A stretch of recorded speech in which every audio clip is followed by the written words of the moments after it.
Alors, on va continuer, Bezrat Hashem, avec l'aide de Dieu, notre série de cours sur l'exil d'une princesse, la princesse disparue, le conte de Rabbi Nachman, le premier conte de Rabbi Nachman.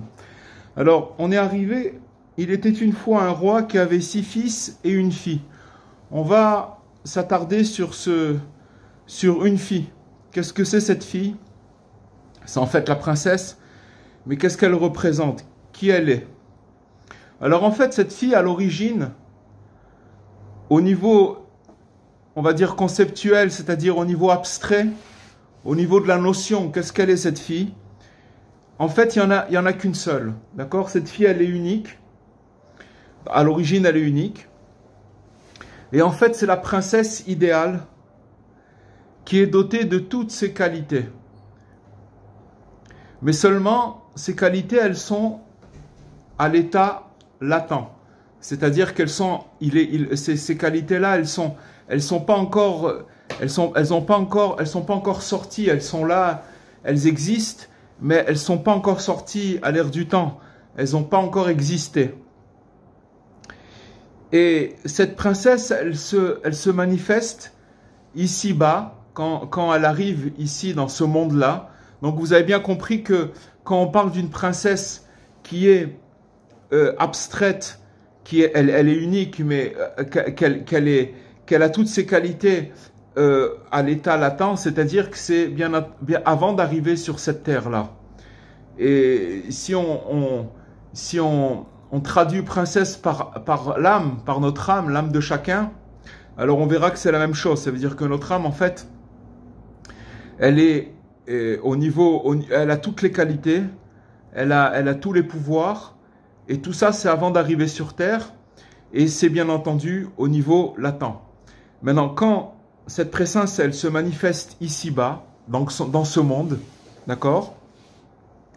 Alors, elle apparaît sous les traits d'une fillette, d'une fille, d'accord, qui est un peu aristocrate comme ça, qui est aristocrate et qui finalement, elle est appelée à subir les aléas de l'existence, comme nous tous, d'accord? Quand on est dans le ventre de notre mère, alors chacun de nous, on était dans l'état le plus idéal qui puisse exister. On n'avait pas besoin de se soucier de comment on allait manger. On était directement relié au cordon ombilical. Et à part ça c'est au niveau physique, au niveau matériel. Mais au niveau de la neshama, il faut savoir qu'au niveau de l'âme, alors chacun de nous, quand on était dans le ventre de notre maman, on avait notre neshama qui brillait et on savait exactement ce qu'on allait faire sur terre, ce qu'on est venu faire sur terre, quelle était notre mission. On l'a déjà répété, mais c'est important puisque là, ça rentre vraiment dans le sujet, c'est-à-dire qu'après, quand on va sortir, on va tout oublier. Donc ça, c'est toujours à l'état latent, et dès qu'on commence à sortir du ventre de notre mère, eh ben, la première fois, c'est qu'on se prend une tarte, excusez-moi de l'expression, mais c'est vraiment une tarte. On donne, à l'hôpital, on donne un coup au bébé, à la petite fille, au petit garçon qui naît, pour voir il va réagir, s'il crie. Donc ça commence les ennuis déjà. Il commence déjà à prendre un premier coup, et après c'est la suite. Donc c'est les aléas de l'existence. Et après un départ heureux, d'accord, donc mais qui en vérité il est très très bref, ce départ-là. Qu'est-ce qui va jaillir de la bouche du roi qui est son papa? Une parole fatidique. Et cette parole fatidique, elle dit que le pas bon t'emporte. D'accord? Qui va lui dire à un moment que le pas bon t'emporte. Et que Bezrat Hashem, avec l'aide de Dieu, qu'on va pouvoir étudier dans le futur, à la suite des cours qu'on fera, Bezrat Hashem, on pourra étudier, on va expliquer ce que ça veut dire que le pas bon t'emporte. Donc, alors, comme conséquence de cette expression que le roi il a sorti de sa bouche, il va se créer la dualité. C'est quoi la dualité? C'est en fait la coexistence de deux éléments qui vont être différents, qui vont être le contraire, d'accord? Puisque avant que cette parole sorte de la bouche du roi, il y avait une unité. À partir du moment où il a commencé à sortir cette parole de sa bouche que le pas bon t'emporte, alors il s'est créé une dualité, c'est-à-dire deux éléments qui coexistent, mais qui sont complètement différents. Et c'est en fait le tribut de chacun de nous, c'est-à-dire qu'on a des éléments en nous qui sont complètement contradictoires, et on vit avec ces choses-là. Ça vient justement de cette dualité, ça vient du fait que on est sorti de cet état idéal et qu'on est arrivé sur Terre et qu'on commence à subir les aléas de l'existence. Alors, comme conséquence de cette expression, que le roi, il s'est exprimé ainsi, que le pas bon t'emporte, alors, la fille, elle va être exilée, elle va être exposée à des tribulations, et elle va s'éloigner de l'image idéale, de l'effigie idéale. D'accord? Il y avait une image idéale qui était la princesse dans toute son excellence.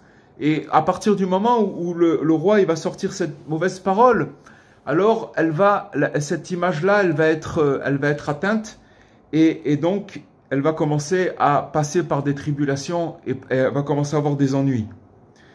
Et c'est comme toute scission, ce sera l'origine du doute, puis du pas bon. Et bien entendu, quand on s'éloigne de l'image idéale, d'accord, alors on commence à avoir des doutes. Et maintenant, ce qui va se passer, c'est qu'on va avoir une princesse, à partir du moment où le roi, il a sorti cette parole que le pas bon t'emporte, on va avoir une princesse actuelle, celle qui s'est séparée de l'image rêvée, d'accord, du rêve idéal. Et ça va devenir une expatriée. Comme vous connaissez, moi je viens de parents expatriés. Moi j'ai pas connu l'Algérie, mais mes parents, bien qu'ils se sont connus en France, mais eux aussi ils ont connu, ils étaient jeunes, mais ils s'appellent des expatriés. Mais si je parle de mes grands-parents, alors on va dire que c'était des vrais expatriés. Pourquoi? Parce que quand on habitait dans un endroit où on avait l'habitude, on avait ses habitudes, on avait le beau temps, chacun là où il était. Moi je parle des gens qui venaient par exemple d'Algérie, mais même à l'époque, hein, il y a des gens qui sont venus du Maroc ou de Tunisie, peu importe. C'était des régions où il faisait beau, où ils avaient... Et ils se sont retrouvés soudain dans un endroit complètement éloigné de leur repère. Et ça s'appelle des expatriés. Ça veut dire que ils vont être vêtus d'atouts étrangers. C'est-à-dire que ils vont se retrouver dans des endroits étrangers et avec une nostalgie pour certains ça s'est très mal passé. C'est-à-dire cette nostalgie, elle a eu des répercussions. Il y a des gens qui se sont jamais remis de cette expatriation. Ils ont vécu les choses très très mal. Et puis il y en a d'autres, bon an mal an, qui ont réussi à retrouver petit à petit avec le temps. Mais c'était une cicatrice qui s'est difficilement refermée ou qui a laissé des traces. Qui a laissé des traces chez les gens qui ont vécu ça et aussi chez leurs enfants, etc. C'est un traumatisme. Donc c'est la même chose. Cette princesse, à partir du moment où cette parole est sortie, que le pas bon t'emporte, alors elle va devenir de plus en plus distante de cette image idéale, de cette princesse qui avait tous ses atouts. Et elle va même devenir contraire, opposée de la princesse idéale. Alors que c'est toujours la même. Mais seulement, le doute, quand il va commencer à s'installer, le doute, c'est le pas bon. Ça veut dire que maintenant, je doute de mes capacités, je doute de qui je suis, je ne sais pas qui je suis. Donc, ça veut dire que j'ai perdu complètement la trace de mon idéal, de qui je suis véritablement. Et c'est le lot et le tribut de chaque âme qui descend sur terre, où par rapport de là où on vient et de là où on dégringole dans ce monde si bas, alors c'est vraiment quelque chose de très très très dur. Et chacun, il le vit, même si c'est pas conscient, c'est inconscient, mais si vous voulez, c'est l'angoisse existentielle.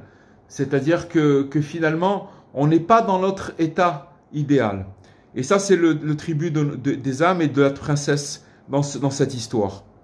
Mais en vérité, dans l'absolu, la princesse idéale, elle ne cesse jamais d'exister, si ce n'est que cette réalité, elle n'est pas tangible aux yeux humains.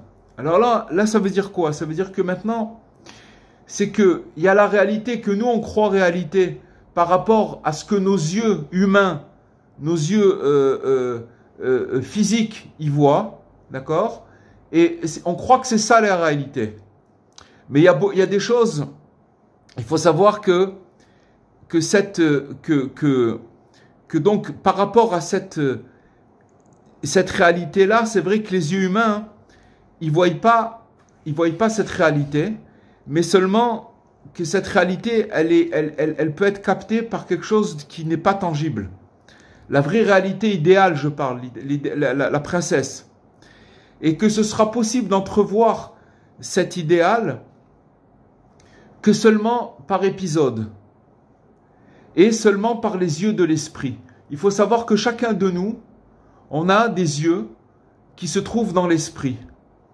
C'est pour ça qu'il y a des fois, on a des intuitions où on sent que de faire telle chose, telle mitzvah, ou alors de faire telle action, on va se précipiter pour la faire parce qu'on sent que les yeux de notre esprit, ils nous font entrevoir quelque chose de magnifique, quelque chose de beau. Et c'est pour ça que des fois on se dirige vers certaines actions. Et maintenant, on parle justement, puisque maintenant, cette princesse, elle s'est retrouvée dans ce monde si bas et qu'elle a perdu son état idéal et qu'elle est confrontée au doute qui s'appelle le pas bon, donc elle risque de complètement de perdre et elle perd complètement, si vous voulez, son état idéal. Et c'est très dangereux parce qu'elle ne sait plus qui elle est. Mais seulement les yeux de l'esprit, avec ces regards qui captent le surréel, d'accord, ainsi que nous, et Bezrat Hashem, on va expliquer ce que ça veut dire.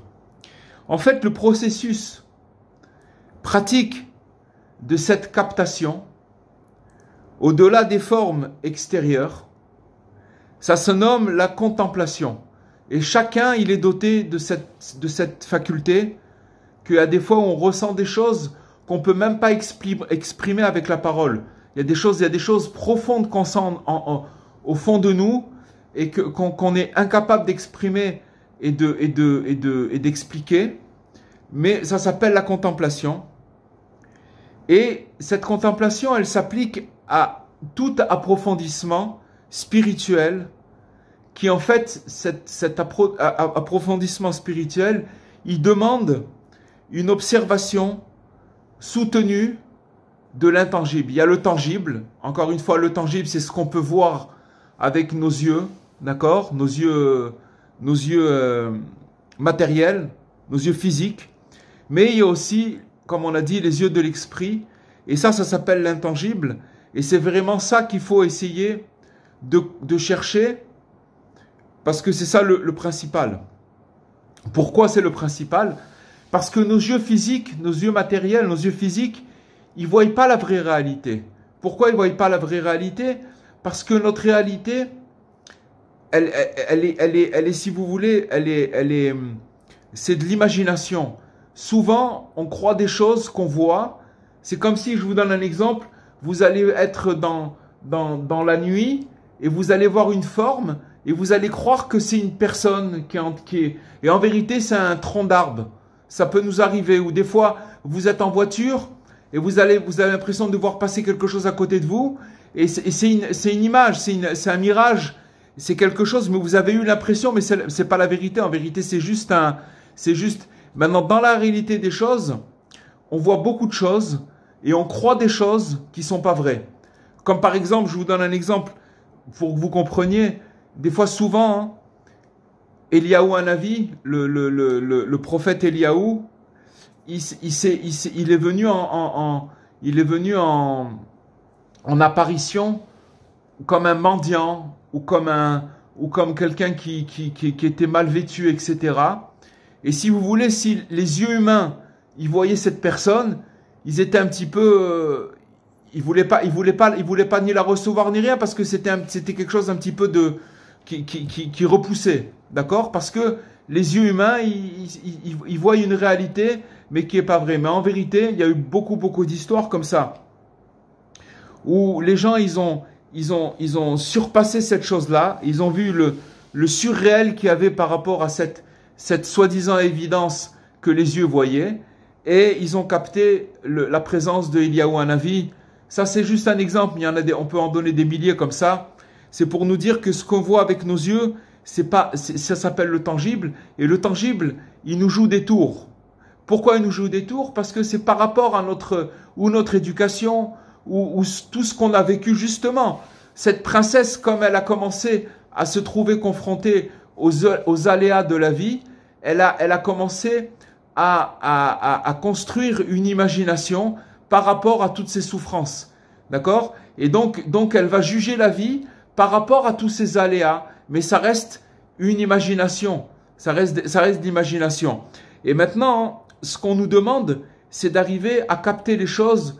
C'est ce qui est pas tangible, c'est notre neshama, c'est la princesse. Et en fait, le chercheur, c'est nous tous, d'accord? Si on est aujourd'hui en train d'étudier un conte de Rabbi Nachman, c'est que finalement, notre âme, elle cherche l'intangible. Elle cherche quelque chose de surréel, et c'est pour ça qu'on est là et qu'on étudie.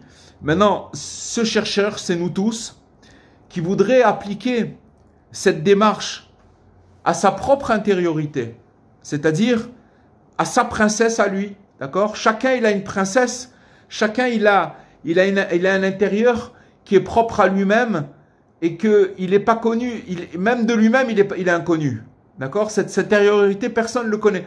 Des fois, on capte certaines choses, mais seulement, on ne se connaît pas du tout. Alors, s'il veut faire cette démarche et d'arriver à cette propre intériorité, sa propre intériorité qui est sa princesse, il devrait accéder à sa propre image idéale, de s'entrevoir tel qu'il pourrait être. D'accord? Qu'est-ce qu'il pourrait devenir s'il parviendrait à faire sortir cette image des déformations que lui fit subir son exil chez le pas bon? Ça veut dire quoi? Ça veut dire que chacun de nous tous, on s'est retrouvé chez le pas bon. Et ce pas bon, il a eu pour effet de déformer notre image intérieure, notre image idéale, notre image qui on est véritablement, qu'on est tous des êtres exceptionnels et extraordinaires et bons. Seulement, À partir du moment où on s'est retrouvé à l'ère du temps, on a commencé à déformer, c'est notre vécu, c'est des fois aussi les gens qui sont autour de nous, l'image que les gens ils ont sur nous-mêmes, qui ont déformé cette image idéale, et on s'est retrouvé en exil chez le pas bon. C'est comme la princesse qui s'est retrouvée, si vous vous rappelez de l'histoire, qu'elle s'est retrouvée dans un château où il y avait tout le bien, où il y avait du manger, où il y avait de la musique, etc. Mais cet endroit-là, il s'appelait le pas bon. Seulement, l'image négative que nous nous faisons de nous-mêmes, elle est souvent un reflet de celle que notre entourage confectionne de toutes pièces, sur des bases archi fausses, avec des critères falsifiés. C'est-à-dire qu'on est touché et on est menacé par le regard de notre entourage. Et ça commence pour vous savoir que si par exemple, si on se prend en tant que parent, on a une responsabilité sur le regard qu'on peut avoir sur nos enfants. Si ce regard, même si les parents ils sont très gentils et très affectueux extérieurement, mais qu'ils ont un regard négatif sur leurs enfants, pour une raison ou pour une autre, alors il faut savoir qu'ils vont confectionner un reflet, et ce reflet-là, il va toucher l'enfant, et cet enfant-là, il va être handicapé, tout simplement. Il va être handicapé parce que on aura eu de lui une image qui est falsifiée. On va donner un exemple. Vous allez comprendre par un exemple qu'on va donner. Il y avait une époque, peut-être que maintenant c'est un petit peu changé, mais elle existe toujours. Je pense que c'est encore de mise. Et c'était aussi dans certains milieux, peut-être, qu'un enfant qui n'avait pas son baccalauréat, son bac à sable, son baccalauréat, d'accord, était vu comme un raté. C'était comme ça. Ça veut dire que maintenant, un enfant qui n'arrivait pas à arriver jusqu'à la terminale et passer son bac, alors il avait raté son cursus, et de la part des parents, c'est pas de la faute des parents, parce que les parents, ils étaient dans un système. Et ce système, il voulait dire que si, voilà, ton fils, il a le bac, alors il a réussi quelque chose. Et s'il l'a pas, alors on va avoir honte de lui. Mais d'avoir honte d'un fils qui n'a pas eu le bac, c'est d'avoir honte du regard des gens qui sont à l'extérieur. Mais les parents, quand ils ont eu d'un fils comme ça veut dire qu'en vérité, ils sont soumis au regard de l'extérieur, de la société, du système. Et maintenant, ce regard-là, il va filtrer, il va arriver chez l'enfant, et l'enfant, il va se construire une image négative de lui-même. Maintenant, après, c'est quoi? Alors que ça va faire quoi, cette image négative? C'est que quand l'enfant, il va grandir, il va pas avoir confiance en lui-même. Il va trébucher, et ça, si on extrapole, chacun, il peut comprendre ce que ça veut dire, ce qu'on est en train de dire. Donc, dans certains milieux, c'était comme ça. Celui qui n'avait pas le bac, il était vu comme un raté. Alors que dans l'absolu, cette prétendue carence, d'accord, elle est en vérité une qualité. Pourquoi? Parce que cet enfant-là, il faut savoir que cette culture, elle a apporté d'avoir son bac et tout ça, on n'est pas en train de critiquer quoi que ce soit, hein, mais elle a apporté un surcroît de bien-être, mais seulement à des privilégiés. Pourquoi à des privilégiés? Parce que celui qui arrivait à avoir son bac, alors il a réussi à rentrer dans le système, et il a réussi à faire son cursus. Mais celui qui n'arrivait pas à avoir son bac, il était vu un peu comme quelqu'un qui n'avait pas réussi. D'accord? Mais à cause de ça, donc si vous voulez, ceux qui ont eu le bac, ils ont eu un certain bien-être et ils font partie des privilégiés. Mais ça les a privés simultanément aussi du sens de l'être. Ça veut dire que ils ont réussi parce que le système, il a institué cette chose-là, mais ce système-là, il a compromis beaucoup de gens à cause de ça. Parce que ceux qui ont le bac, loin de nous de les juger, et c'est sûrement pas de leur faute non plus, mais au moins que ceux qui ne l'ont pas ne se sentent pas diminués. Vous comprenez? Ça, c'est une chose qui est très importante. On a pris le cas du bac, mais on peut extrapoler si par exemple des parents ils veulent que leur fils il soit avocat ou n'importe quoi et qui démordent pas de ces trucs-là, des fois ça peut amener à des tournures un peu tragiques parce que les parents ils cherchent à ce que leurs enfants ils soient comme eux ils comprennent que l'enfant il doit être. Bref, tout ça c'est pour expliquer qu'on a une image et que cette image elle peut amener à des désordres et elle peut amener à des dégâts. Et ça c'est l'image qu'on peut avoir par rapport aux enfants, mais c'est aussi l'image que nous on a sur nous-mêmes et c'est aussi l'image que les gens ils ont sur nous-mêmes.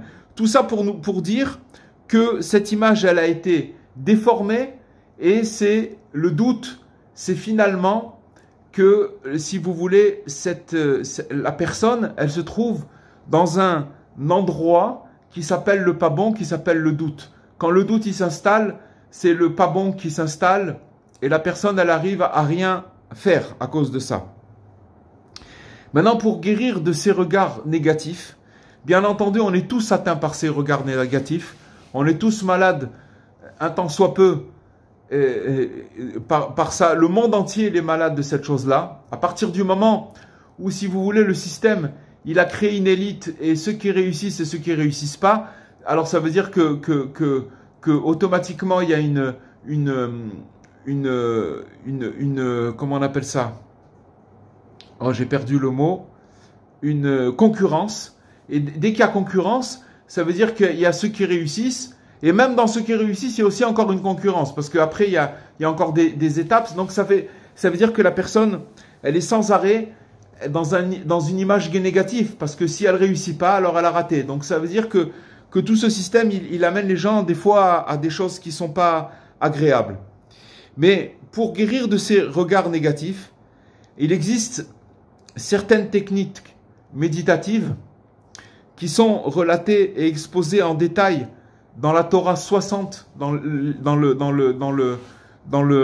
la leçon 60 de l'Ikouté Moharan, de l'œuvre de Rabbi Nachman, et qu'on va reprendre avec l'aide de Dieu, petit à petit, au fur et à mesure de leur pertinence, on va les reprendre ces règles, et avec l'aide de Dieu pour expliquer et pour nous aider à nous débarrasser avec l'aide de Dieu de ces virus, de ces maladies qu'on a sur nous-mêmes et sur notre entourage.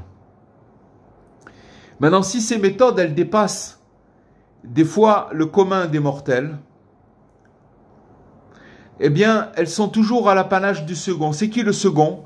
Vous vous rappelez, c'est qui le second du roi? Le second du roi, c'est celui qui a capté la peine du roi au moment où le roi, il a été désolé que la fille, elle a disparu.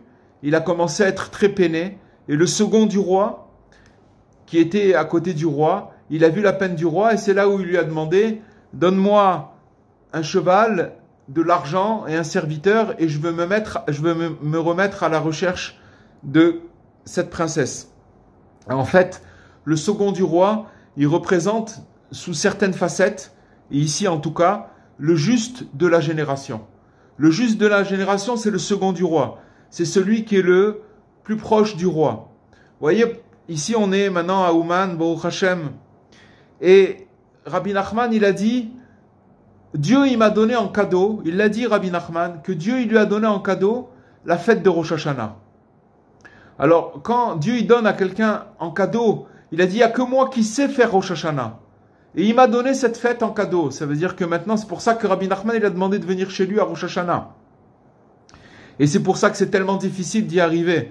Et même, ne croyez pas que quand on y est arrivé, alors on y est arrivé. Parce qu'on peut se retrouver ici à Ouman, proche du Kéver, je suis à 20 mètres du tombeau de Rabbi Nachman, là où je vous parle maintenant. Et je passe des journées où j'ai l'impression d'être muet, que c'est très très difficile de prier, parce que plus on se rapproche du tombeau, plus ça devient difficile. C'est pas parce qu'on est là. Et à la limite, il y a des gens qui vont être éloignés géographiquement et qui vont, par leur languissement, arriver à parler à Rabbi Nachman et qui vont réussir à le faire d'une manière plus forte, des fois, que ceux qui se trouvent ici même. Mais pour vous dire que même quand on est ici, c'est pas facile d'accéder et d'arriver à prier ici, c'est pas facile du tout. Mais en tout cas, le second du roi, c'est celui qui a pris sur lui la peine du roi. On a dit le roi, c'est Dieu, qui a pris sur lui cette peine et qui a pris comme mission d'aller chercher la princesse qui s'est retrouvée en exil. La princesse, c'est la présence divine qui s'éloigne, qui est partie. Pour chacun de nous, c'est notre neshama, mais dans sa globalité, en général, ça représente l'assemblée d'Israël qui s'est exilée, la Shekhinah, ce qu'on appelle la Shekhinah, qui est en exil jusqu'à que Mashiach arrive. Et le juste de la génération, sa mission, c'est de ramener cette princesse. Alors, maintenant, nous, on est des gens simples, d'accord? On est des gens simples, on est un homme simple, l'homme simple, la femme du commun, l'adolescent qui aspire à un monde meilleur.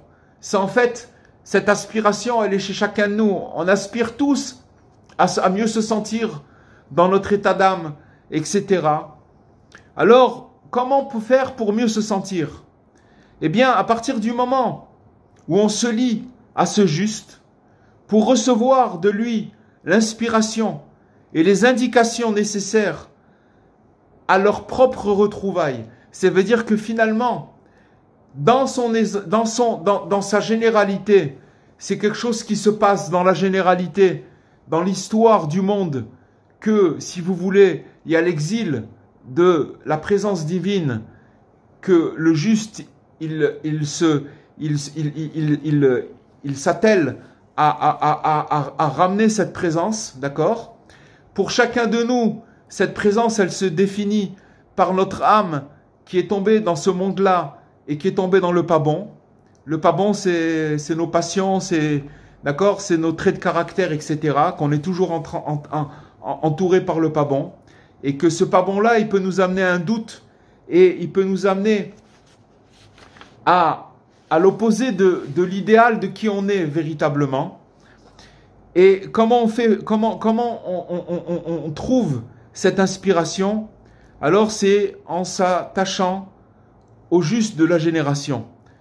Et parce que dans ce conte qu'on est en train d'étudier, il y a le ferment et il y a la méthode, comment chacun, il peut retrouver, c'est le travail d'une vie, mais s'il lâche pas le fil, à la fin, il retrouvera les retrouvailles. C'est-à-dire, c'est quoi les retrouvailles?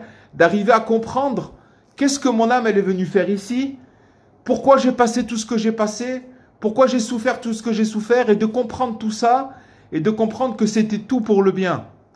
Maintenant, sans le tzaddik, sans le juste de la génération, c'est absolument impossible. Parce que le juste de la génération, c'est lui qui donne la méthode. Et si vous voulez, c'est lui qui donne. C'est comme vous allez dans un magasin et qu'on vous donne la notice, comment se servir d'un appareil. Si vous n'avez pas la notice, vous allez cafouiller, vous risquez de faire des bêtises.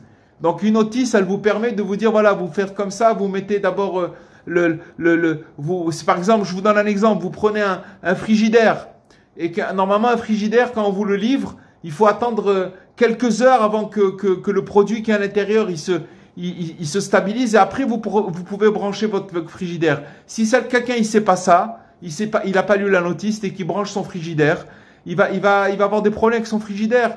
La même chose avec nous. On a une âme, celui qui connaît la méthode, la notice, c'est que le juste de la génération. Parce que lui, il connaît exactement, comme lui, il a pris comme mission d'aller ramener la présence divine et de la ramener et qu'elle se retrouve avec Dieu et que c'est lui le second du roi. Donc c'est chez lui que se trouve la notice et il n'y a que lui qui sait, il connaît chacune des âmes et il n'y a que lui qui sait comment réparer et il va nous donner aussi les médicaments appropriés homéopathiquement avec la dose voulue pour qu'on puisse ingurgiter le médicament sans que ça nous fasse du mal aussi. Voilà tout ça c'est ce truc maintenant. Ce qui leur est demandé, c'est de participer, ce qui nous est demandé en fait, c'est de participer à cette contemplation. Contemplation, ça s'appelle les retrouvailles. en imitant le plus simplement possible les phases décrites dans cette leçon, qui est elle-même un commentaire sur le conte. Si vous allez dans la Torah, l'enseignement numéro 60 de l'œuvre de Rabbi Nachman, vous allez voir là-bas qu'en fait, tout cet enseignement, c'est un commentaire sur ce conte-là. Et là-bas, il y a tous les conseils. Bien sûr, il faut les faire sortir. Et c'est ce qu'on fait maintenant pour pouvoir arriver à trouver pour arriver dans cette contemplation. Cette contemplation, on a dit que c'est les yeux de l'esprit. Les yeux de l'esprit qui vont voir et qui vont finalement entrevoir l'espoir et une fin heureuse. Ça s'appelle l'espoir, ça s'appelle la tikva. Or, il se trouve que ce conte, il est le miroir idéal conçu pour refléter à chacun de nous, son image triomphale. On a chacun une image triomphale, véritable sourire de la princesse idéale, de façon à encourager son éveil. On est tous en train de dormir, et j'ai entendu un très très beau Dvar Torah que j'ai entendu du petit-fils du Rav Besançon, et le petit-fils du Rav Besançon, il l'a entendu de son père qui est Naftali Besançon. Et donc je l'ai entendu, il est très très beau. C'est marqué que le mois de Elul, au niveau de la Kabbalah, il représente le sommeil. Le sommeil. C'est-à-dire, pourquoi le sommeil? Parce que quand il arrive Rosh Hashanah et qu'on sonne le chauffard, alors c'est là où on crée l'éveil. L'éveil, le chauffard, il a pour mission de nous réveiller à nous-mêmes, d'accord? Maintenant, pourquoi le mois de Elul, c'est le sommeil? Tous les commentateurs, ils n'arrivent pas à comprendre qu'est-ce que ça a à voir le mois d'Elul, alors qu'en vérité, on nous demande de faire des slichot, de nous réveiller tôt, de faire des bonnes actions, de donner la tzedaka, de faire du bien, d'essayer de se racheter. Alors, comment on peut parler de sommeil pendant le mois d'Elul? C'est un petit peu opposé à cette idée. En fait, pendant le mois d'Elul, ce qu'on appelle, il y a un phénomène que chacun, s'il fait un peu une introspection, il va ressentir qu'on ressent des drôles d'états d'âme, et des choses, des souffrances très très fortes qui sont au niveau de notre morale, de nos émotions. Pourquoi? Parce que on nous fait montrer véritablement qui on est, qu'on est zéro, qu'on vaut pas grand chose. Et on a l'impression qu'on est vraiment très très très loin et très très très très bas, et que Dieu préserve, ça peut amener, comme on l'a dit maintenant, à une espèce de doute, que ce doute-là, il risque de nous faire dérailler. Et en fait, cet état-là, c'est un état extraordinaire qui s'appelle le sommeil. Pourquoi le sommeil? Parce que justement, comme je n'arrive pas à capter mon état idéal, qui je suis idéalement, et j'ai perdu complètement la bonne image, et je ne sais pas qui je suis. Et justement, pendant ce mois de Elul, on a un espèce de reflet d'une mauvaise image de nous-mêmes. Mais il faut savoir que à partir du moment où une personne, elle va chercher, et ça c'est une réalité, qui voit, si vous voulez, une mauvaise image de lui-même. C'est ce qui se passe dans ce mois-là, et ça s'appelle le sommeil. Comment il va se réveiller pendant ce mois-là? C'est qu'il va être obligé de glaner des petits points positifs. N'importe quoi. Aujourd'hui, j'ai fait une mitzvah. Aujourd'hui, j'ai fait une bracha. J'ai une kippa sur la tête. J'ai fait telle mitzvah. J'ai fait de la charité. J'ai dit une bonne parole à mon époux. J'ai fait ci. Ça veut dire qu'il va commencer à glaner ces petites miettes de bien. C'est ça qu'il dit Rabbi Nachman. Alors, il dit que quand il va faire ça, il va commencer à s'éveiller de son sommeil. Seulement, le doute, il nous fait montrer une montagne d'ordures, d'accord, qu'on est, une montagne, et on croit qu'on est comme ça, c'est là le doute. Le doute, c'est qu'on croit qu'on est comme ça. Mais en vérité, c'est pas la vérité. La vérité, c'est que on nous demande de faire, pendant ce mois-là, de s'éveiller. Comment on s'éveille dans ce mois-là? Avec des petites choses, en appréciant le petit peu de bien qu'on fait. Et celui qui arrive, Rabbi Nachman, il a dit, celui qui apprécie, c'est qui sait qu'un petit peu c'est bien, alors il peut arriver à faire plus de choses. Il peut arriver à faire beaucoup de choses. Mais s'il n'apprécie pas le tout petit peu de bien qu'il fait, alors plus de bien que ça, il ne pourra pas faire. Parce qu'il n'apprécie pas ce peu de bien. Donc c'est ça.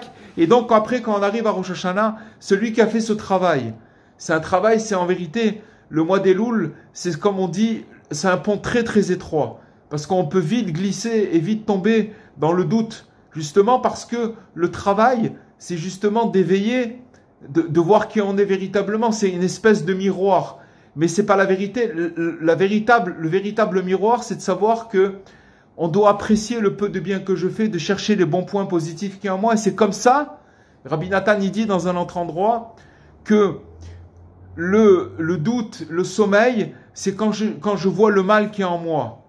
Et c'est quoi l'éveil? C'est comment je commence à chercher le bien qui est en moi. Je commence à m'éveiller. Et l'apogée, c'est le jour de Rosh Hashanah, quand on écoute le son du chauffard, quand le son du chauffard il commence à sonner. Donc voilà. Maintenant, Bezrat Hashem, ce miroir, il va briller pour chacun de nous selon l'ouverture de notre cœur dans cette direction. C'est-à-dire que quand on va diriger notre cœur à faire vraiment ce travail de glaner les bons points positifs, dans cette mesure-là, alors on va arriver dans cette contemplation et dans cette mesure-là, on va commencer petit à petit à entrevoir une autre image de nous-mêmes. Maintenant, c'est marqué dans les proverbes. Ner Adonai Nishmat Adam Chofes Kol Chadre Baten. Qu'est-ce que ça veut dire? Que le luminaire divin, la lumière divine, c'est l'âme de l'humain. C'est notre âme, d'accord? Notre âme, c'est la bougie de Dieu, d'accord? La bougie qu'on a, l'âme qu'on a en nous, c'est le flambeau d'Hachem, d'accord? C'est le luminaire divin. Et ce luminaire divin, il sonde jusqu'au fond des entrailles. Ça veut dire que c'est pour nous dire que on ne peut pas se cacher. Hachem, il est avec nous, là où on soit, même dans la boue, il descend avec nous et il tressaille jusqu'au fond des entrailles. Il sait exactement qui on est et on ne peut pas se cacher. Maintenant, dans les secrets et les méandres de nos viscères, de notre intérieur le plus profond, il réside une énergie exilée qui se nomme la fille du roi. Et elle se nomme aussi l'âme de David. D'accord? Cette âme-là, ça s'appelle l'âme de David. C'est notre âme qui se retrouvait exilée dans les endroits les tréfonds, les plus sales, les plus bas. Maintenant, cette âme universelle et collectif, d'abord à l'origine, elle était une, d'accord? Elle fut chassée de son noble rang dès que il y a eu la création du monde. Ça veut dire que cette âme-là, elle a été exilée elle aussi. Et elle a chuté dans les ténèbres. Et que finalement, ces morceaux d'âme, elles sont chez chacun de nous. Et maintenant, qu'est-ce qu'elle attend, cette âme-là? Elle attend, cette âme, qu'il y ait un héros qui est aussi nous. On a aussi la force. On est aussi la force. On a un côté. L'héros, c'est toujours le second du roi. Cet héros-là, il doit se lever pour pouvoir aller chercher cette âme-là. Et cet héros, il se trouve en nous-mêmes. D'accord? Et il a la force de pouvoir se lever et de faire cet exploit-là. Et maintenant, en vérité, c'est l'émanation, cet héros-là, de notre essence la plus élevée. Et en vérité, c'est Hachem qui a voulu ça. Elle a été reléguée au plus bas de notre être. Et ça, c'est tout l'enjeu de la vie. C'est pour, en fait, nous proposer un exploit. Nous proposer un exploit, c'est l'exploit de la vie. d'arriver à nous surpasser. Mais il faut savoir qu'on a cette force-là. Maintenant, cette force-là, pourquoi il faut la trouver? Parce qu'en fait, cette force-là, elle se cache en nous-mêmes, mais elle se trouve dans le palais du pas bon, dans le château, rappelez-vous, où la princesse, elle se trouve. Mais seulement, il y a aussi le second du roi, qui est aussi en nous-mêmes, et qui, lui, il est là il est capable de faire cette mission. Seulement, le doute, il cache le second du roi. Maintenant, il est relégué au palais des mirages, d'accord? C'est le monde des instincts. On a tous des instincts, des désirs, des fantaisies. Et dans ces désirs et ces fantaisies, il se fomentent les fonctions les plus triviales, d'accord, de notre être. Cette noble émanation mènera un combat qui consiste à reconquérir sa noblesse d'origine. Regardez ce qu'il a fait Hachem avec nous. Il nous a mis dans un corps bien bas, d'accord, puisque de toutes les façons c'est un corps de chair et de sang. Et en vérité, c'est pour retrouver cette noblesse d'origine. Et maintenant, il va falloir lutter contre elle-même, contre nous-mêmes, d'accord? Et sachant que l'âme principale dont on dispose, c'est finalement le désir de recevoir. Si on a un désir de recevoir, de chercher de recevoir, alors ça s'appelle une force d'attraction. Le désir de recevoir, dès qu'on veut recevoir, alors automatiquement on attire les choses vers nous. Comme aujourd'hui on étudie, on a tous le désir de recevoir et de se connecter à notre âme et à l'image de qui on est véritablement. À partir du moment où on a ce désir qui est en nous, alors on l'attire vers nous. D'accord? Mais ce désir de recevoir, c'est aussi le désir des mauvaises passions.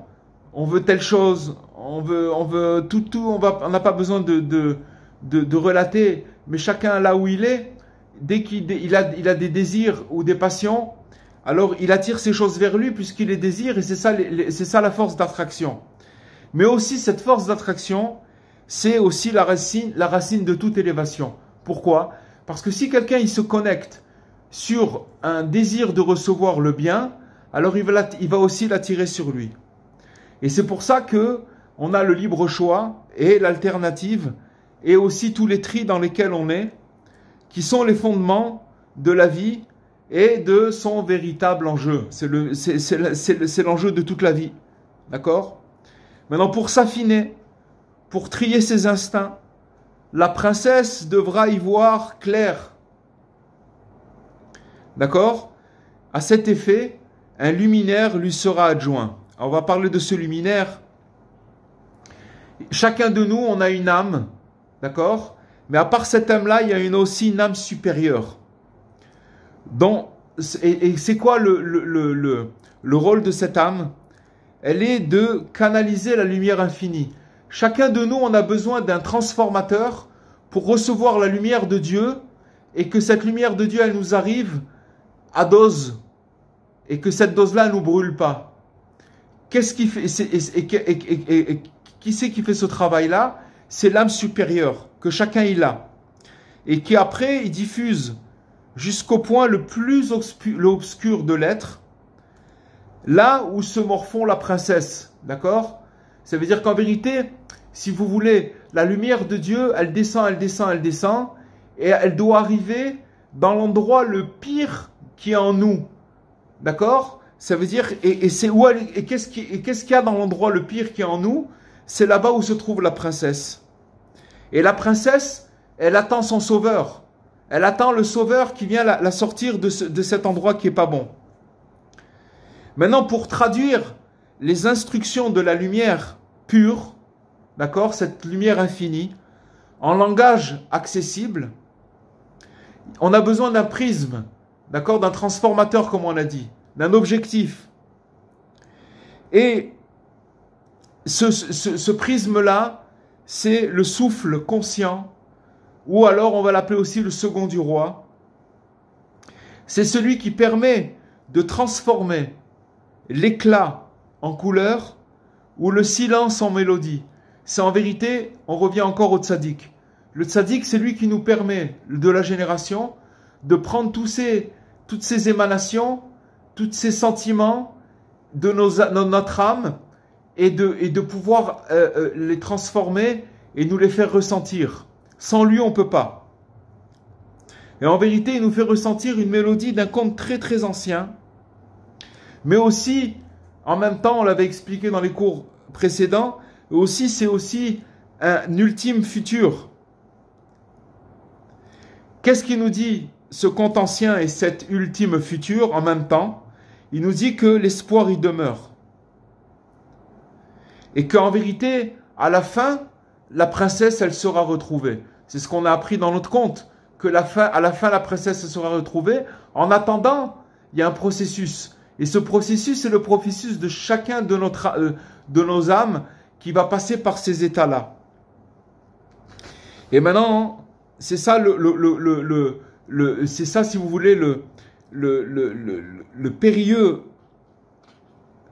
périlleuse mission du second du roi, dans la mesure où le pas bon, il faut savoir qu'il règne en tyran. C'est lui qui a comment dirait, les rênes. D'accord? Et il règne en tyran dans l'endroit où la princesse se trouve, le pas bon. Et qu'est-ce que c'est le pas bon? Le pas bon, il nous amène à résister à l'inspiration et de brouiller l'interprétation et de troubler les couleurs. Donc ça veut dire que de ce monde-là, en fait, encore une fois, on revient à ça. Ça veut dire que il nous fait dériver parce qu'il nous dérive, si vous voulez, de trouver notre âme. Et c'est quoi notre âme? C'est qui on est véritablement, cet être extraordinaire. Mais maintenant, la princesse, d'accord, elle-même, elle va guider le second. Et elle va l'encourager tout au long de sa quête. Car dans sa sagesse, la princesse, et le dévouement aussi du second, qui va être attentif, elle va, vous rappelez ce qu'on a dit quand on a raconté l'histoire, qu'elle va même, à un moment, lui écrire en larmes sur son foulard, en lui disant « Cherche-moi maintenant, d'accord? Cherche-moi maintenant sur une montagne en or et un château de perles. » C'est-à-dire que notre âme, elle nous envoie sans arrêt des messages, d'accord? Des messages où elle nous dit comment la trouver. Seulement, le pas bon, il brouille les pistes, d'accord? Et il nous éloigne sans arrêt. C'est comme à l'époque de la seconde guerre mondiale, il y avait des émissions de radio où on donnait des codes, d'accord? Les Anglais à l'époque ou les Allemands, pour pas que les espions ils arrivent alors ils brouillaient les pistes, ils interféraient les ondes et alors ils brouillaient les pistes et les messages ils n'arrivaient pas à arriver. C'est la même chose. Notre âme intérieure profonde, elle nous envoie à chaque fois des messages, mais là où elle se trouve, elle est encerclée d'écorces qui empêchent de recevoir ces messages. Et à cause de ça, c'est brouillé. Maintenant, ce qu'il faut, c'est de suivre le héros. Le héros du conte, c'est le second du roi, c'est le juste de la génération. Et de prêter l'oreille au dialogue. Chacun de nous, on vit exactement ce conte-là. Il faut se pencher attentivement, même pratiquement amoureusement, pour essayer de capter les reflets de cette âme qui nous envoie des messages. Et Bezrat Hashem, on va cueillir les perles qui vont, Bezrat Hashem, couronner notre propre couronne. Et pour finir, sur cette note, encore une fois, on revient, mais c'est toujours, puisque Rabbi Nachman, il a dit que le principal, c'est de s'isoler et de parler avec son Créateur. C'est la méthode universelle que Rabbi Nachman, il a amenée. Et il a dit, Rabbi Nachman, ce que Mashiach, il va apprendre aux gens, c'est à parler avec Dieu. Il va leur apprendre à faire Hitbod des doutes. Maintenant, celui qui suit les conseils du second du roi, qui sont les conseils de Rabbi Nachman, eh ben, il a intérêt à s'isoler tous les jours et à parler avec Hachem. Parce que petit à petit, il va se connecter, petit à petit, il va recevoir des reflets de cette âme qui vont lui donner des indications, comment trouver son image intérieure, sa vraie image. Voilà les amis pour ce qu'on pourrait dire aujourd'hui. Et si vous le voulez bien, on peut passer aux questions.